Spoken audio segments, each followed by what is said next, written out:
Welcome to This Week in Tiger Athletics. I'm your host, Haley White, and here with me is Dante Brown Jr, punter and kicker for the Tigers.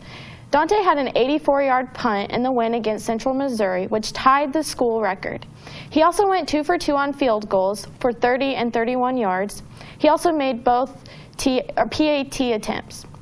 He averaged 47.6 yards per punt, and he was named the MIAA Special Teams Athlete of the Week. First of all, congrats on the win and the MIAA honors for your play last week. When you booted that 84-yard punt early in the game, did you know it was going to be as good as it was? I was pretty focused when I came up to come hit it, and I just watched everything unfold in front of me. Once I dropped the ball, it almost like things slowed down for me. Just came through and hit it, just watched it. How big was that punt to switch the field when you guys were pinned deep? It was definitely a good way to start off the game and really flip the field position and pin them in deep. And I guess it set the tone on special teams for us. How huge was that win for you guys against one of the tougher teams in the MIAA? I think it was definitely showed some character in our team that we're not going to let down or lay down and let any team walk over us. We still got a lot of things to fix, execution, but we definitely came back and finished off strong. You had a solid season last season. What was your mindset going into this season? My mindset coming into this season was really just to build off of last season. I wasn't exactly happy with where I finished off. I feel like I should have been able to maintain the #1 spot in the country, and I mean that's the goal for this season. You have a bit of a unique approach while punting the ball. How did you first get started using the rugby-style punt? When I came here in August, Coach Dudley had proposed the idea of doing the rugby punt because he had seen some of the athleticism I had. So we had worked on it, and at first it wasn't very pretty. But when we got the hang of it and I was able to hit the spiral on it, and now teams can't really game plan for it very well. Being from Canada, how did you hear about Fort Hays, and what made you want to join the Tigers team? It's really been a long journey to make it out here to Fort Hays. I ended up getting an email from Coach Dudley around 6 o'clock in the morning when I came in from work shift saying to give him a call, and then from there on I got offered a scholarship, and I'm out here in Hays, Kansas. So talk about Kansas. How well do you like Kansas? It's definitely, I really like being out here with the family atmosphere that we have here at the school and with the team. It's made the transition of going from a big city in Toronto to being out here in Kansas a lot smoother.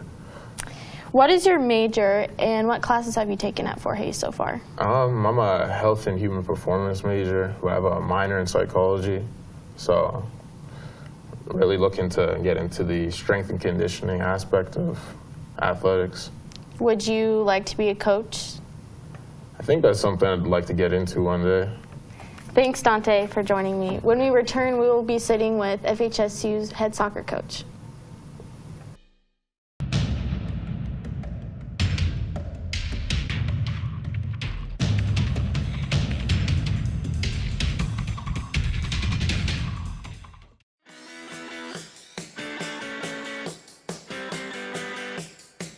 I think there's a perception out there that web and mobile application development is this field where you sit behind a computer all day and code. And that's not it at all, right? And there's even a perception out there that geek is bad. But I think students should embrace their inner geek. We don't code all day. We look at issues, we look at problems, and try to figure out the pieces of the puzzle and how to put them together to build things. I was able to learn JavaScript, HTML, CSS, PHP, just kind of the whole 9 yards with that. So I really enjoyed the full program that they offered here.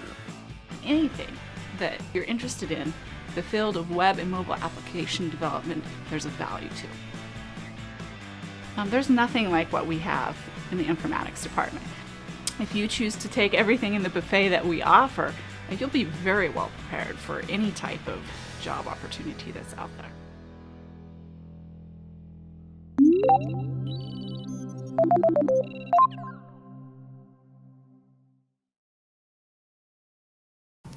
Welcome back to This Week in Tiger Athletics. Joining me now is FHSU men's soccer coach Brett Parker. Men's soccer is off to a 2-0 start to open the season. They defeated the number 3 Rockhurst 4-2 in Kansas City on Sunday. It was the first win for the program over Rockhurst in 5 tries. Rockhurst kept FHSU from making the Final Four 2 straight years in 2015 and 2016 seasons. Rockhurst has won the Super Region 3 years in a row now. Sergio Villalba records a hat trick in the game at Rockhurst and also provided the assist on the game-winning goal against McKendree in the season opener. Congrats on the first 2 wins of the season. Talk a little bit about the Rockhurst game and how exciting it was to go on the road and beat the number 3 team in the country. Yeah, I think when we set the schedule, we know that we want to test ourselves against the top teams in the country, especially in the region. And we've done that the last few years with Rockhurst early in our first couple games. And so we wanted to test ourselves against the best. And we know at the end of the year, we want to be playing the top teams in the country. So it's important for us early in the year to see where we're at and see how far we need to get ultimately to be where we want to get to. And Rockhurst has been a thorn in your side the last couple of years. How nice was it to win that contest? Yeah, it's a big monkey off the back. I think I could tell in the lead up to the game that the guys that have been in the program and been in a lot of those games, those big games of Rockhurst, that it meant a lot to them, and they were ready. You know, they were going to, regardless of having to play a tough game Friday, they were going to be up for it physically and emotionally. And it's a big monkey off our back, but it still is an opening season win that just kind of shows us where we're at. And Sergio Villalba scored only 2 goals last year, but tallied a hat trick on Sunday.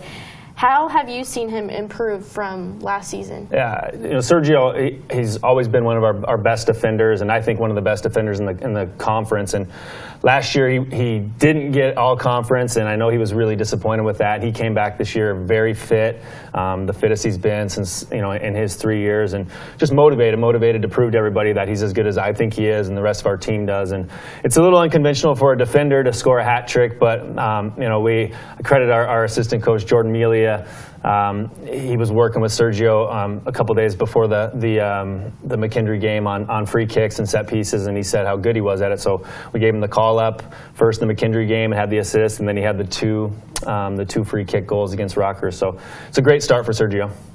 I know it's still early on in the season, but are you happy with the contributions you are getting in players so far? Yeah, the team spirit's great. Everybody's really focused and motivated to improve on what we've done in the past. So we're in a good spot. Everybody's rolling, and we're excited to keep going. Who has impressed you so far in the season?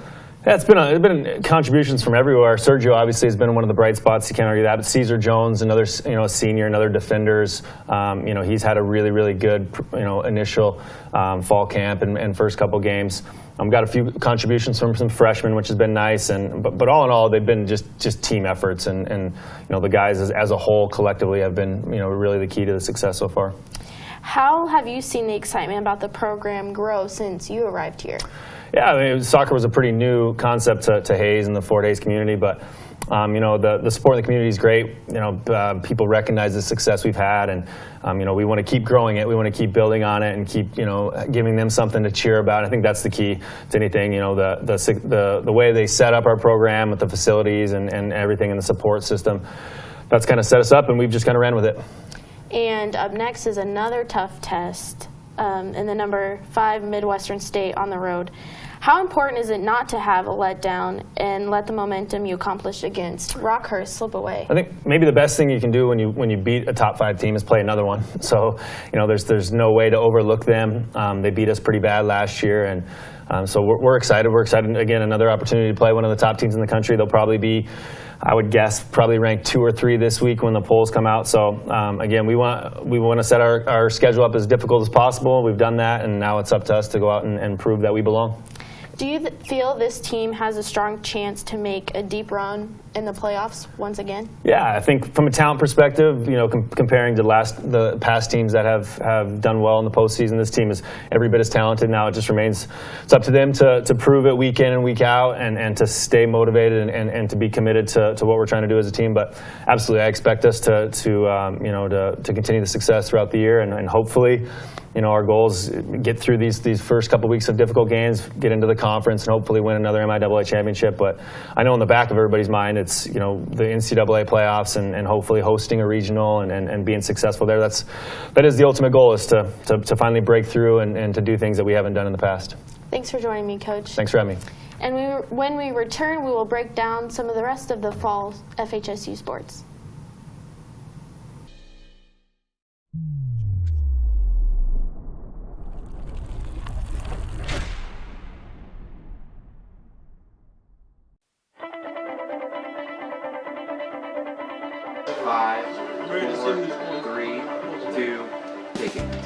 The Tiger Media Network is Fort Hays State University's independent student media organization. It's a student employment opportunity where you can work for either the news side or the sports side. So you can be on live sports production, which produces all of the live sports broadcasts that we do, or you could be on the news side and do news stories covering things on campus, so presidential announcements, student government association. We bring that news to the student community and the Hays community as well. You don't realize how much Fort Hays State has to offer until you're here. I mean, it is definitely, this is the land of opportunity here. I just got back from the MIAA tournament in Kansas City a couple weeks ago where we worked with other production crews, including Pitt State and Central Missouri. And it's a great time. I've gone there the last couple of years. For me anyway, I get to do sports, which is what I love. And if live productions is where that's at, this is the perfect place to do it. We have almost everything that you could possibly imagine. Tiger Media Network allows you the opportunity to take the skills you've learned and put them forward in a real world, real application setting that allows you to flourish and grow as a professional, and that will only help you and benefit you when you graduate and go into the real world workforce.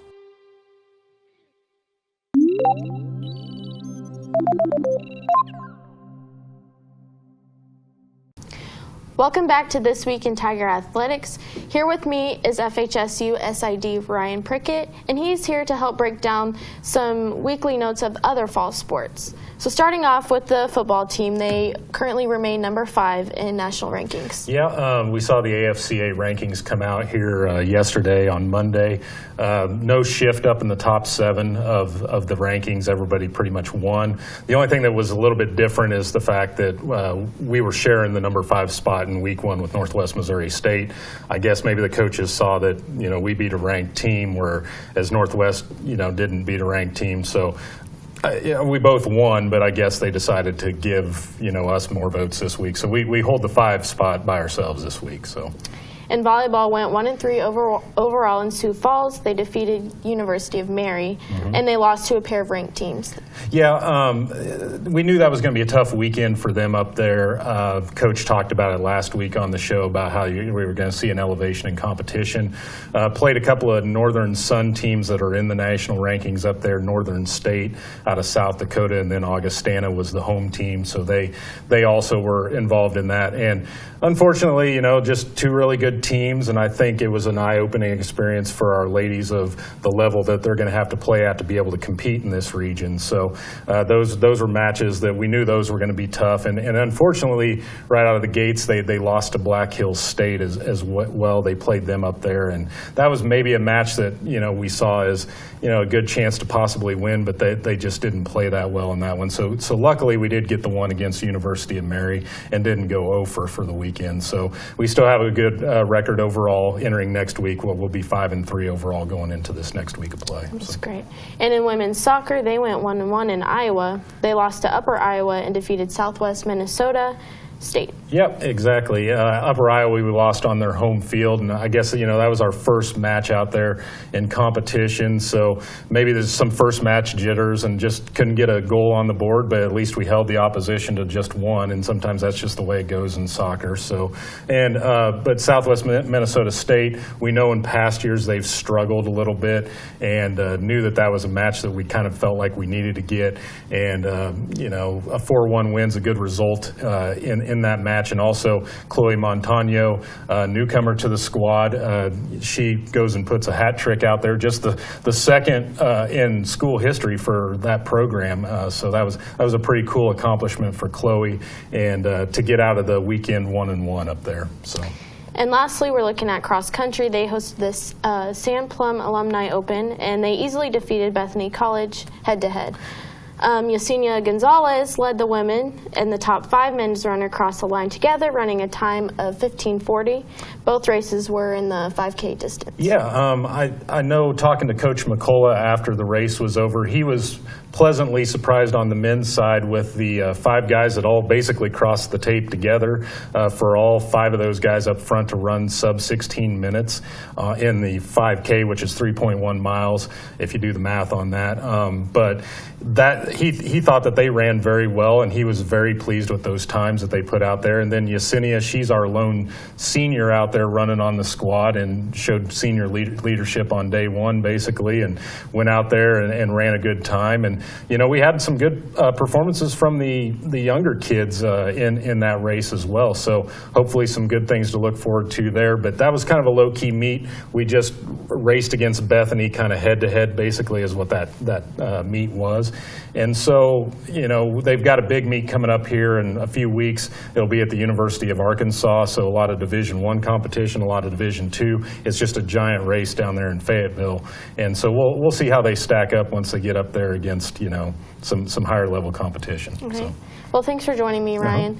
Tune in next week to find out what is happening in FHSU athletics.